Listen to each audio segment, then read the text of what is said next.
Surah 62, Al-Jumu'ah. The Congregation. Ayat 1.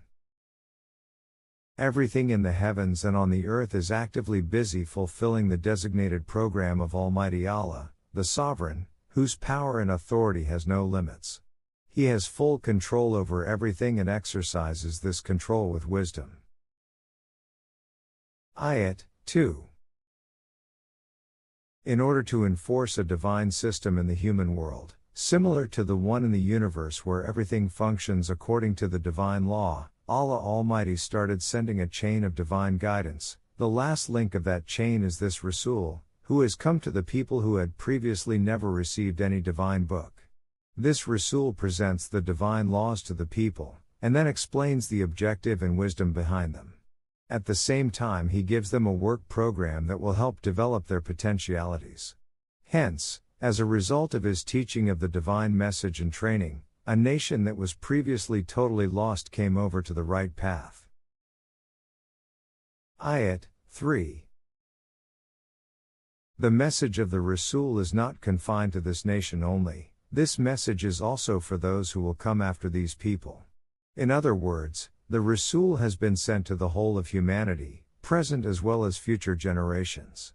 That is why the Quran has been preserved for all times to come. The Rasul's task of passing on the message would be continued forever by his followers, through the Quran.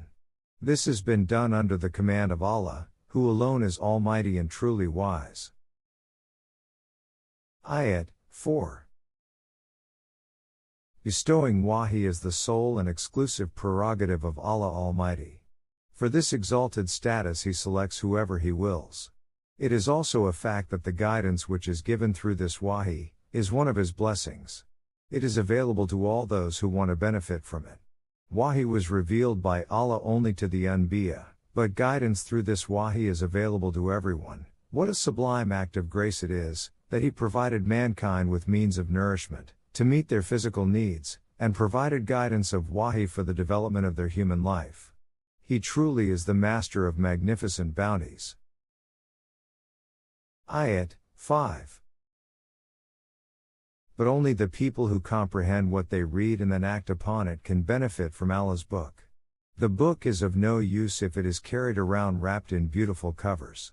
This is what the Bani Israel did to Allah's book, and you can see their condition. The Torah was given to them and they were told that it was their duty to act upon it. However, they carried the book with extreme reverence but did not undertake the responsibilities it imposed on them. An apt parable would be that of a donkey laden with books. This is an example of people who admit to the truth of the divine laws, but belie it by their deeds. How wretched their plight would be.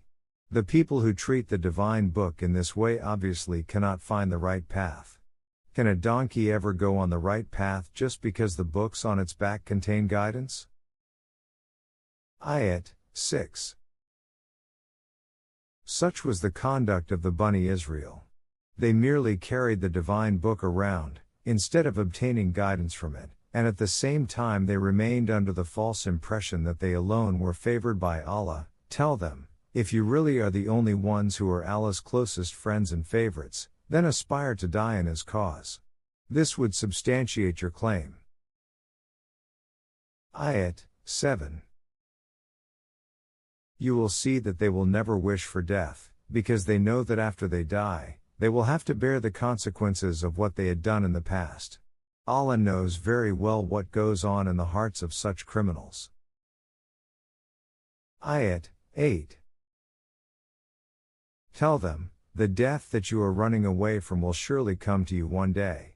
At that time you will have to revert to his law of mukafat, the law of the Almighty who knows all that is secret as well as that which is manifest, whereby the consequences of what you have done will be disclosed. Ayat 9. Why did this happen to the Jews? It was because they turned Allah's deen into a religion. As a consequence their collective force withered away and what remained behind was simple rituals, a private relationship between God and man, O Jama'athul Momineen. Be careful that this does not happen to you.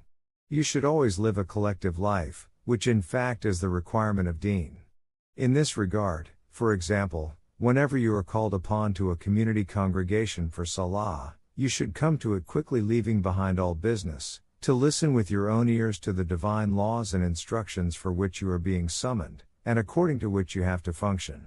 If you ponder over it, you will realize how beneficial these congregations are for you. Ayat 10.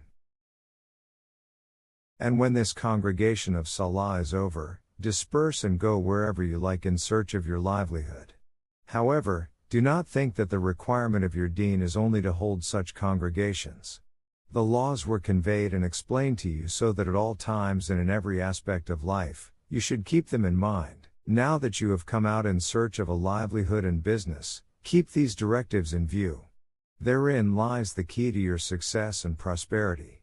Let others choose whatever path they like for their success. For your success you should follow the divine laws only.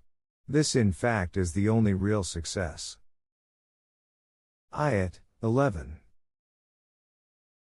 When these people, who have recently converted to Islam and thus lack proper training, see an opportunity for a good business or some amusement, then, O Rasul, they run toward it, leaving you standing alone. Tell them that whatever they get by following the divine laws is far more beneficial than all other business. It is also much more attractive than any other amusement. Remember, the means of livelihood that you get according to the divine laws are most pleasant and beneficial.